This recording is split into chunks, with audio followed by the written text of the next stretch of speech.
Dynuset e shtëpisë që vranë me vaj të nxehtë në vesh vjerrën e tyre një vit më parë kanë dalë para trupit gjykues për herë të parë këtë të njëjtë.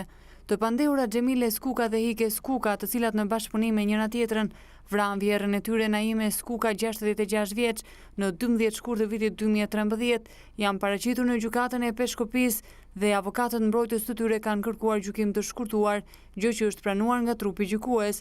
Prokurori e çështjes ka paraqitur provat inkriminuese ndaj dy të pandehurave, ndërkohë që gjykata vendosi seancën e radhës më 6 shkurt 2014.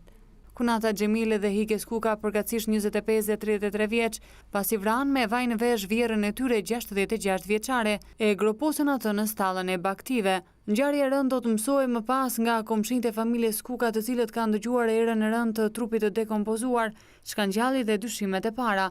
Menjëherë është lajmëruar policia, e cila ka vënë në pranë nga dynuset, të cilat më vonë pranuan dhe krimin e rëndë. Dëshmia e dynuseve për vrasjen e vjerrës do të trondiste opinionin publik.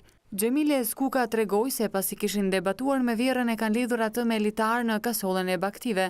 Hikja dëshmoi në atë kohë se nusja tjetër Xhemilia solli vajin e nxehtë në kasolle ku vjerra ishte gati e përgjumur dhe më pas ja kanë hedhur të dyja në vesh.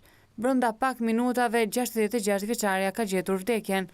Pas krimit të kryer, dy kunatat kanë ndërmarrë aktin tjetër, atë të fshehjes së kufomës, me pretendimin se ajo nuk do të gjendej asnjëherë. Dynuset, nëna të 6 fëmijëve të mitur, aktualisht qëndrojnë në ambientet e bukur 313 në kryeqytet, ndërkaq mësohet se të pranishëm në seancën gjyqësore të së njëjtës nuk kanë qenë të afërm të Xhemiles.